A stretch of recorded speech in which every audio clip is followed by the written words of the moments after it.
All right, welcome into episode 2 of Starting 9 here on 5R Live on the 5 Reasons Sports Network. Tell you about our sponsors here in a second. Thank you for joining me for the debut yesterday. We talked about Tua. We actually had a big audience. I had no voice. It's a little bit better today, so hopefully this won't be as much of a struggle.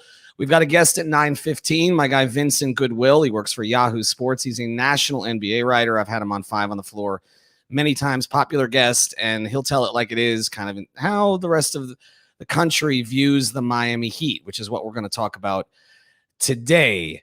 Anybody want to comment? You certainly can. I'll try to take the comments during the show. I'll look a little bit cross-eyed when I do it, but I'll do my best to get to all of them. Manny Chang is the producer. And, of course, catch up with all the other shows on the 5 Reasons Sports Network and the YouTube channel. We haven't posted it yet, but we did an interview with Max Strus yesterday on 5 on the Floor that's gotten a little bit of attention, so make sure you check that out. Download it. You can find it on all your podcast apps. And of course, our guy Alex Dono will be hosting at noon today from noon to 1 every day for the Dono Daily. Also, last night, they did an episode of The Extra Yard, which you can check out on this channel. That's Kai, Michael, and also Juan. If I forget any of them, they'll get pissed at me. So make sure you check that out. Extra Yard, they did a big Dolphins show last night as we get ready for the meaningless third preseason game. Today's show is sponsored, as always, by our friend Mark Dela Cruz. You can find him at You Break Wheel Fix. YouBreakWheelFix.com is where you go. This is where you get your wheels fixed. You can get them repaired. We know about the roads of South Florida. That's one of those infrastructure things that will never get fixed. You Break Wheel Fix is a wheel repair and remanufacturing company. Say that 5 times fast. With over 20 years of experience, they specialize in complete wheel repair. They repair wheels from curb rash, bends, and cracks. They also specialize in refinishing, from polishing, machining, and custom colors. Again, they have the Vice colors. I can't tell you anything about that monstrosity that the city uniform is for the Heat. Lastly, You Break Wheel Fix offers a complete array of factory and custom wheel and tire applications. You can reach them at YouBreakWheelFix.com. They're very active on Instagram, so check them out there. The phone number is 305-748-0112. That's 305-748-0112. All right. Yesterday was all about the Miami Dolphins. Today is all about the Miami Heat. That's how I'm going to do this show. It's probably going to be one topic. Hello, Mr. 305 for real. And here's what I want to get to.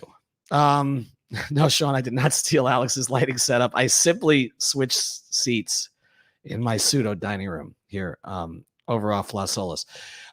Let's get to perception. And that's what we're going to talk to Vinny about today, because obviously the Heat made a lot of changes this offseason. We all know about them. Kyle Lowry, PJ Tucker, Markieff Morris, and others. Of course, parted ways with Goran Dragic, although I'm not really sure where the heck he's going right now.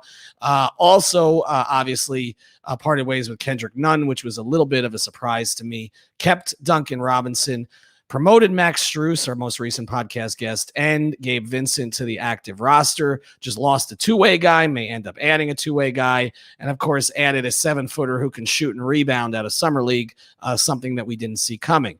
So there have been pretty significant changes. It's not the most significant changes in Heat history. Pat Riley has done more drastic overhauls. Again, if you look at the 2005 offseason, where he made a trade where he basically brought in 5 guys. And, of course, they went on to win a championship. 5 prominent rotation players. You're not going to have that many changes to the rotation this year. Obviously, you've still got Duncan Robinson. You've still got Butler. You've still got Bam Adebayo in the starting lineup. You've still got Tyler Hero, one of the guys we thought might be gone this offseason. Now he's being counted on to anchor the bench. So there weren't quite the wholesale changes, but it's a significant change to the roster. It's somewhat similar to what my co-host Greg Sylvander talked about the Heat might do this offseason. And we talked about that they would reshuffle it around Bam and Jimmy, similarly to the way that Riley did it in the year 2000, where he reshuffled around Zoe and Tim, bringing in Anthony Mason, Brian Grant, Eddie Jones, getting rid of Mashburn and PJ Brown and others. And then, of course, Zoe got sick, so we never got to see it. So it's not the most drastic overhaul in Heat history, but it's fairly significant. So I was kind of curious to see how the national media would view it, because we know that the national media don't like the Heat, right? I mean, we talked about the Dolphins and Tua yesterday, and of course, to me, that's one of the explanations for why Tua seems to be getting more heat so to speak, than other young quarterbacks.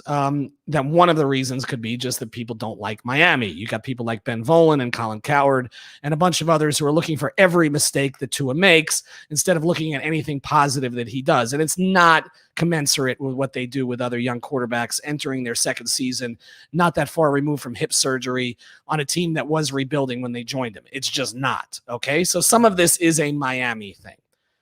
And so I was curious, what do the national experts think of the Heat? And I've actually been kind of pleasantly surprised. I think most people like the Heat overhaul. In fact, I feel like most people are more confident of the Heat overhaul than I am, because I've expressed some concerns about the roster. We've talked about it on 5 on the Floor. I love their starting 5. I just want to see their starting 5 get through the regular season healthy, so that they can get the right seed and they can be positioned to do something once the playoffs start. And I have concerns. It's a very thin roster, in my view. You know, you take a look at Tyler Hero anchoring the bench. I think he's going to have a strong season. He's recommitted himself from everything that I've heard, not just what you see on Instagram, but what I hear behind the scenes, what Greg Sylvander reported. He's putting in the work they want him to put in, some of which they didn't feel he put in last year.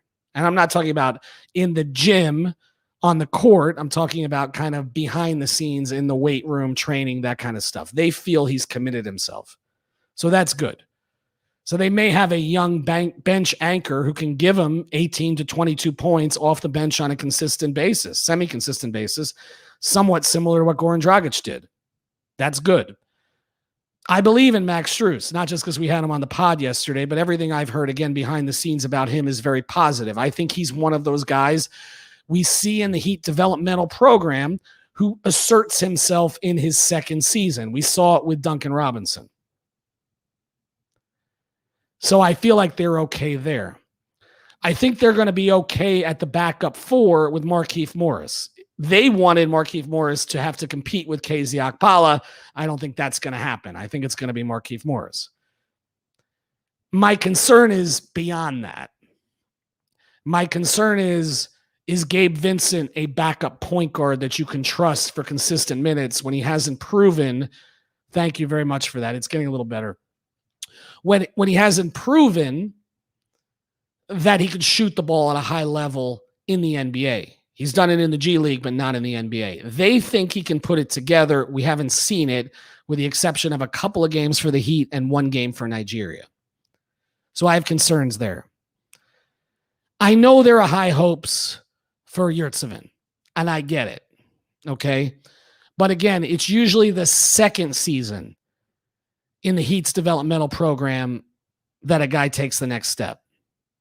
I'm not anticipating big minutes for him this season. I'm just not. I think he's going to be one of those guys, and we've seen this before, that the fans are screaming for Spoelstra to play, and he's not going to play him a lot.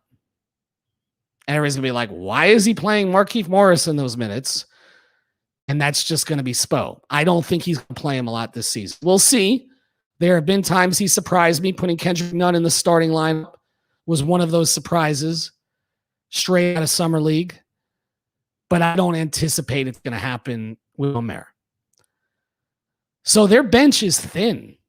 I mean, it's a lot thinner than previous benches when they've tried to contend. I mean, you take a look, and I know the Big 3 era is something different to look at here, but remember what they were rolling off that bench, right? Every single game, that 27-game winning streak, okay? You knew who the bench guys were. You knew that with 3 minutes left in the first quarter, either Dwayne or LeBron was going to come out, and Cole, Battier, Anderson, and Allen were going to come in. They didn't even have room for Mike Miller. Everybody talks about Mike's role on that team. Mike played in 2 games in the 27-game winning streak. He started 2 games for Dwayne when Dwayne was out. That's it. Because they had rolled those 4 guys, and they knew what they were getting. You know, they got a guy who could rim protect and sort of score on dunks in Anderson, play with energy. Of course, they got the shooting with Allen. They got playmaking with Norris Cole. And then they got a little bit of everything from Shane. This bench, to me, is concerning.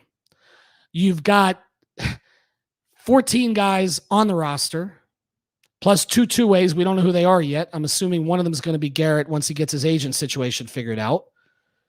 You've got Haslam, who there are people inside the organization, and I've talked about this, who want Spoelstra to play Haslam. I still don't believe he actually will, even if it's just to get through a blowout or the end of a quarter. You've got KZ Okpala, who I'm sorry right now is unplayable. So you have some dead roster spots. So you're counting on Struce. You're counting on Vincent. And again, with Omer, I don't see him playing a whole lot. And it's going to be a little bit of time before we can look at a buyout guy. So I have more questions about this roster than some do. I love their toughness. I love the defensive posture they're going to have. I like their versatility. And I love Kyle Lowry. Okay, I think Kyle Lowry is going to elevate Bam Adebayo in particular to a status that Heat fans can't even envision. You're right, Angel. He may need to play Yurt. We'll see. But I'll believe it when I see it. I love the Lowry pickup. I'm not worried about the money. They'll figure that out later. Okay? And I'm not worried about his health. They held him out last year in Toronto in part because they were kind of half tanking. And they ended up getting Scotty Barnes. But I have concerns about the depth. And so I'm a little bit surprised, because this is not typically the case. The national media seem to like this Heat team more than I do. Because if you go back 2 seasons ago, I had the Heat as a 3 seed before the season, when everybody had them as a 6 or a 7. The year they went to the finals. They actually were a 5 seed. They probably would have been a 3 if that season had actually finished out.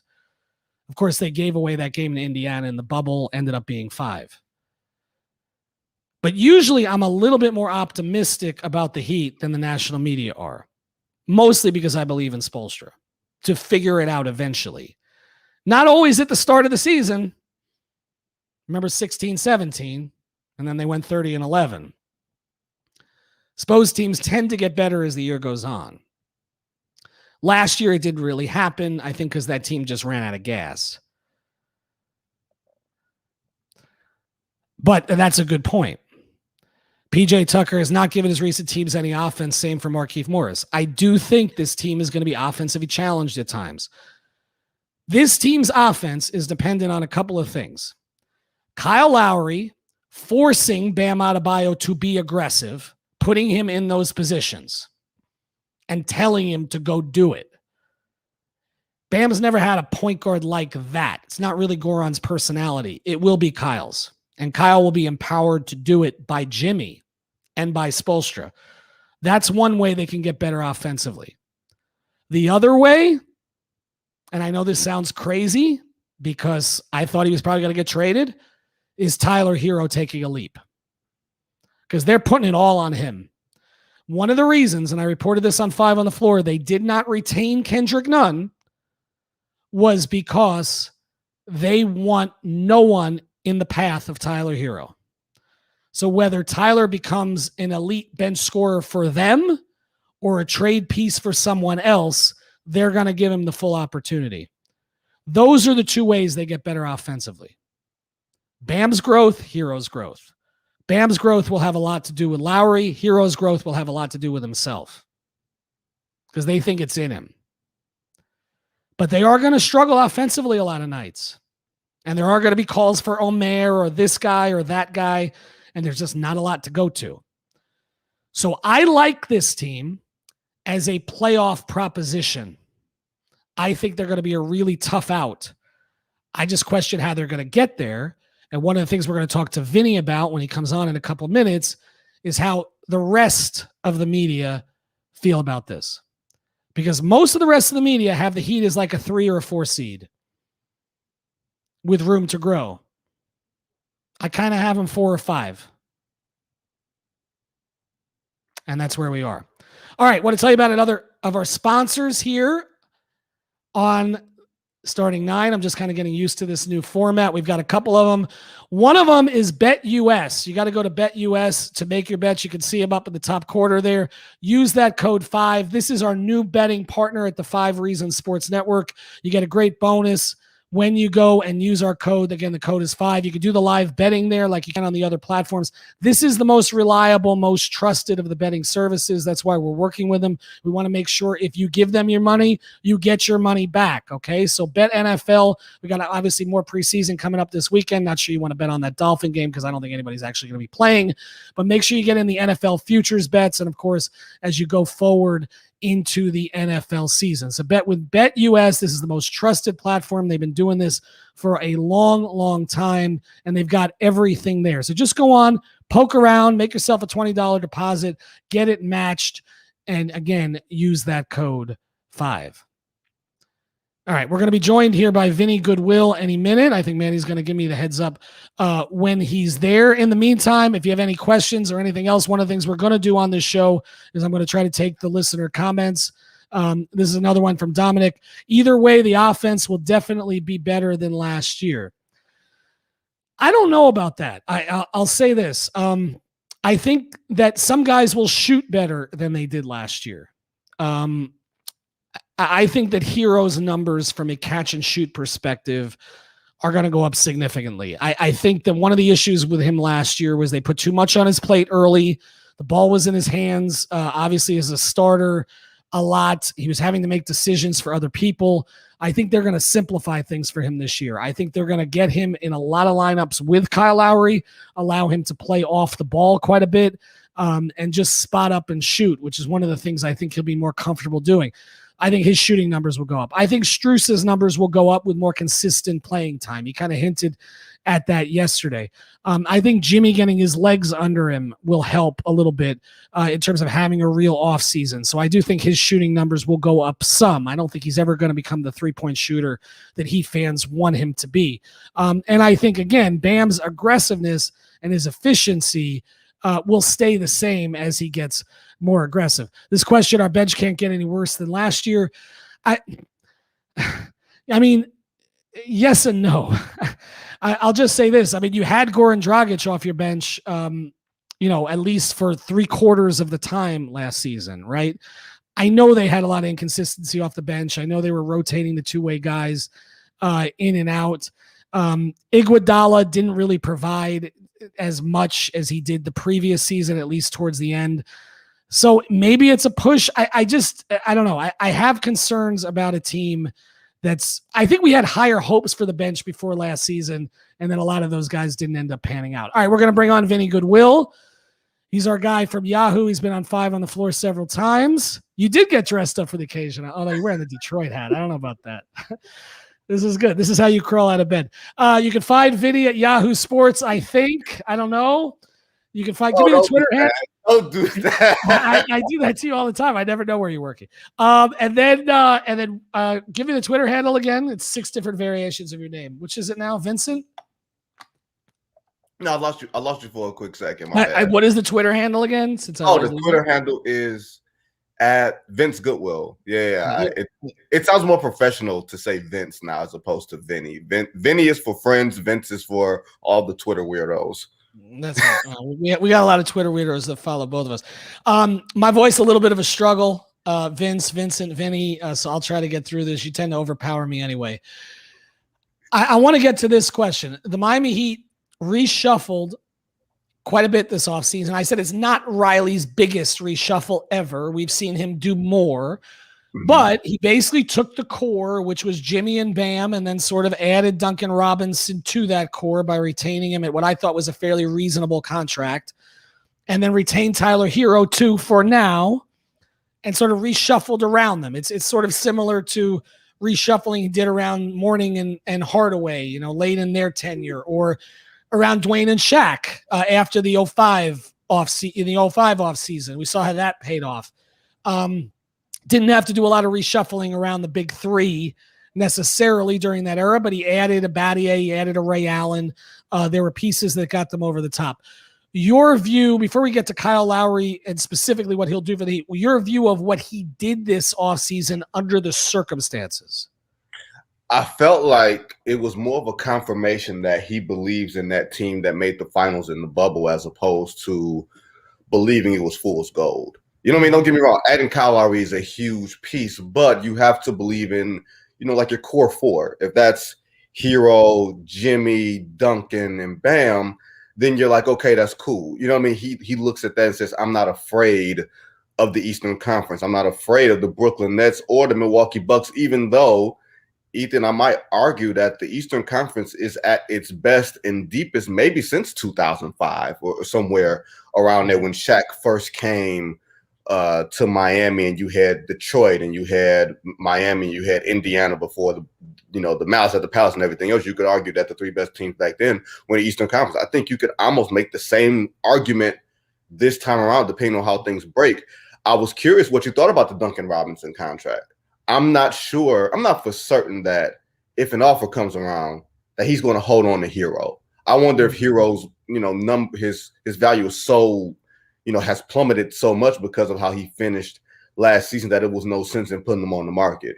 And then if you let him play and play up his value, you see what you can get from him. You see if you need to package him with something else to get another star, if you feel like that needs to put you over the top. So I think it was more of a confirmation for me that we believe in the guys that we have for right now, or we didn't hear anything that we liked in the trade market for a guy like Hero, because I'm very curious how he fits in this new iteration of the Heat. Well, I really think there's three different elements when you talk about those four players. I think the belief in Jimmy and Bam is there. And there's no question. We'll talk about Jimmy because I know obviously you're plugged in with that situation too. I mean, there was never a question they were going to extend Jimmy Butler. There was, I know Heat fans had a question. You and I both knew there was never a question. Okay, right. He was going to get whatever it is he wanted. They don't have any issues with him. Okay, they're very comfortable with what he's provided. Other organizations might not be, as you know. They are, okay, and so he was going to get that max. And with Bam, he could have waited for the money. It would have helped the Heat quite a bit. It would have given them $12 million more to play with. But when he asked for it, he got it. Okay. So total commitment to those two. Duncan Robinson, that's Eric. That's your guy. You developed him. You don't want to lose him. Fine. Okay. That to me, that's what that was. And I will say this. I think the contract is reasonable. I think if you look at what Davis Bertans and some other shooters got, yep, and you look at the other elements that Duncan has started to add to his game, he's become a better defender. I do think he'll develop some in the mid-range. He is a perfect complement with Bam. He's relied upon too much. Spoelstra needs to get away from that. Everything can't be a dribble handoff. But and I don't think it will be this year with Kyle there. Yep. Although Kyle's very good at dribble handoffs, I will say. He's one of the top percentage guys in the league. But I think that the Duncan move was mostly Eric did not want to lose Duncan. Okay, that's my understanding. Hero, I think you're onto it. I think they're open to it either way. I think if he develops for them and he puts in the work they want him to put in, then I do think they view him as a potential core piece. But I also think when one of these other guys says, I'm done here, Miami is where I want to go, they need one trade chip that can at least headline a package, okay? And we've seen before, sometimes that trade chip doesn't have to be on the level of the guy they're trading for. Josh Richardson for Jimmy Butler is an example. Karan Butler, yep, and Lamar Odom for Shaq is another. So I think that's how they view Tyler right now. But I want to pivot to this because I know you know. And he's on a rookie deal too. And his rookie deal. I mean, right. I mean, he's going to provide production way over his number this year. And yep, I will say that Bam and Jimmy may not. Duncan may not, okay? Hero probably will. And then other guys like Strus are going to have to do that. But I'm curious about what you think of the Lowry signing specifically in two respects. One, Jimmy has his guy who you know he's wanted to play with forever. Mm-hmm. But also, how does he help Jimmy and how does he elevate Bam potentially? Well, the thing is, like you said, Jimmy has his guy. Now, it's a dangerous thing with Jimmy and his guys, right? Because Jimmy is quirky. I want to say quirky. Jimmy is a little different, right? So, like Jimmy angled or wanted Kyrie Irving in Chicago when he was in Chicago. And that was the year after, the Dwayne Wade, the experiment with Dwayne Wade, and they wanted to trade Jimmy anyway. But he wanted Kyle Lowry when when Kyrie Irving made it known that he wanted out of Cleveland. And he felt like the Bulls could have gotten him. They didn't. I don't know how that would have worked, right? Because Kyrie Irving is everything that comes with that. Kyle Lowry is a little different. They are both competitive. Can I curse on here? Yes. Go ahead. They're both competitive assholes, right? And Jimmy's not going to have to get Kyle to play. I think to me that's the biggest thing is bringing a guy in that you don't have to coach him up. You don't have to, motherfuck him in the locker room or wherever to get a guy going. Jimmy always feels like he has to do that in every situation, whether it was Cat and Wiggins, whether some of the guys with the Bulls, even at times last year in Miami. I don't want to have to be that guy all the time. A, Kyle Lowry comes with his own set. And secondly, Kyle Lowry's going to be the guy to do that to other guys anyway, so Jimmy doesn't have to be the bad guy all the time. Secondly, that's going to make life so much easier for those two guys. You look at the facilitator. I don't know the exact numbers of how much the usage is in terms of, how much those guys had to set teammates up. But now Bam can become more of a finisher. He can focus more on being on the end game of that high screen roll as opposed to initiating. And he was initiating pretty well, but you want Bam rolling to the rim. You don't want Bam having to make the secondary reads, in my opinion. Same thing with Jimmy. Jimmy, if he initiates the offense, he's more hesitant to shoot. And I think there were a lot of times where you would see Jimmy spin into the lane, he'd have the shot, he'd pass it off. And you're like, wait a minute, where's the thought on that? The thought always is when Jimmy is in facilitating mode, he's not looking to shoot at all. Even if he has the shot, he's thinking, I need to set up Goran, I need to set up Duncan, I need to set up all these other guys who can't create shots for themselves. Now you have Kyle. He can go back to playing a little bit more off the ball, even though I think Jimmy's still going to have 5-6 assist games or whatever. He's probably going to be around that number, but you're putting Jimmy in a mode where he can be more aggressive, more of a finisher. Same thing. So that's why I think Kyle comes in. He alleviates pressure, and in the locker room where he doesn't have to be the guy per se. Like there's an established pecking order in that locker room, so he can come in and be his moody, usual, mature self, and it doesn't upset the apple cart in the locker room. It just kind of alleviates a little bit of pressure from both of those two guys.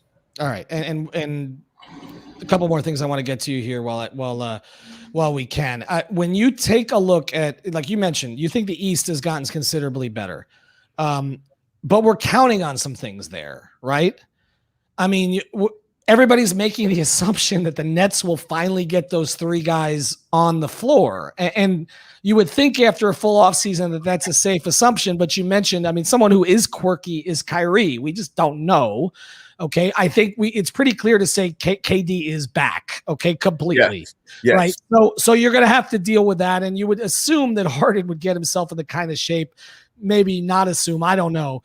Okay, that he could be out there. But you look at the other teams in the East. Okay, Milwaukee is coming back off a championship. I don't think that they're going to get sort of fat and happy. It's not sort of Giannis's way. Right. So I think that they're still going to be highly competitive. They did lose PJ Tucker. They brought back Portis, which I do think helps them, but then they didn't get better at any significant degree either, and they did benefits from some things in the postseason. I mean, let's be honest. Yes, KD's foot is quarter inch shorter. Milwaukee butt is probably fired instead of getting a 3-year extension, right? Yep. And Philadelphia, I don't know what the hell's going on there. I mean, before we get back to the Heat, we're here after a break. I mean, what do you think the end game is with Ben Simmons? Because, I mean, right now that thing's not solved, and there's rumors of him holding out and all that other kind of stuff. Well, I mean, if you look at the people at the top in Philly, Daryl Morey and Doc Rivers, I don't know if they're in the people business anymore. I know Daryl Morey has never been in the people business. You know what I mean? He's never been that guy to look at things and understand, the human aspect of it. Doc Rivers, his best days in the people business was over a decade ago in Boston, and things, with the Clippers, when they unraveled, it was because he didn't get the people stuff right. So to me, I didn't include them in the top of the Eastern Conference when I said the East is as good as it's ever been. Or are you including Atlanta, New York? No, I just think, to me, the strength of a conference is in your top 3.5 teams, because we only really count the second round of the playoffs.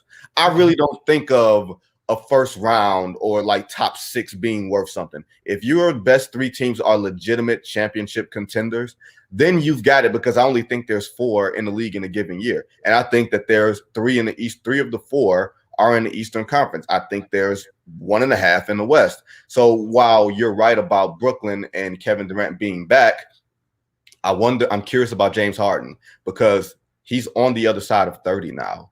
And if you start having those muscle injuries, hamstrings, things like that, I don't know if you get healthier, especially when you teeter on the edge of between solid and a little portly. You know what I mean? Like he's not on the Pat Riley conditioning plan. You know what I mean? Like this ain't Pat.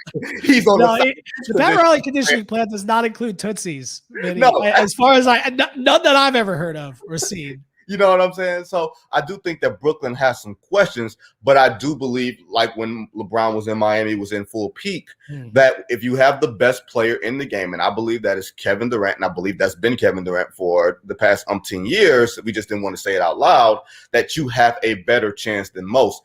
That's why I think Miami, if they're going to truly compete in the East, they're going to have to do a little bit more during the season. They're going to have to keep their powder dry. I'm glad they sort of kept their powder dry. They didn't go completely all in and just giving up every asset that they had, because you never know what happens during the season. A disgruntled player, a young guy that comes up, and you need some trade pieces, you need some capital. I think they did a pretty good job of keeping themselves flexible enough so that if something happens and you know that maybe you're a half step behind Brooklyn and Brooklyn is the runaway, leader in the Eastern Conference, they can reassess on the fly and be able to go after another big type of player. All right, we got a heart out today, so I've got one more question for you after the break. Before we do, though, I want to tell you about another sponsor here on Starting Nine. That's Underdog Fantasy. Go to Underdog Fantasy, draft one. This is great because for people who don't sort of want to deal with a fantasy team on a weekly basis anymore, which is like me, you just draft a season-long best ball team, and that's it. They give you $25 upon sign up. Use the promo code 5RSN. 5RSN. We're going to get everybody from our network on this thing and draft. But again, it's best ball. So that's it. Okay. You're competing for prizes. You don't have to deal with waivers, who's in, who's out, all that stuff. You don't even have, you could mute Schefter on Sunday. You don't even have to listen to him. You don't care. Okay. Because you've already drafted your team. So that's how you do this. You go to underdogfantasy.com, check it out. $25 on sign up. Use that promo code 5RSN. No in-season management. All right, we're going to close here with Vinny on this one. Sorry, it's still Vinny to me. I'm not doing the Vince. I'm not doing the Vince thing. We've broken bread at enough NBA events. I feel like I can do that. But here, let's get to this. You mentioned there are 3 teams you think can compete for a championship. So wait, is Miami one of them? Yeah. Okay. I do. Look, I worship at the altar of Spo. Like you understand this. Like the reason I didn't believe in the Bucks was because of coaching. And while I'm with you on the Bucks not doing anything remarkable in the offseason, I think they'll play with like a champion's arrogance.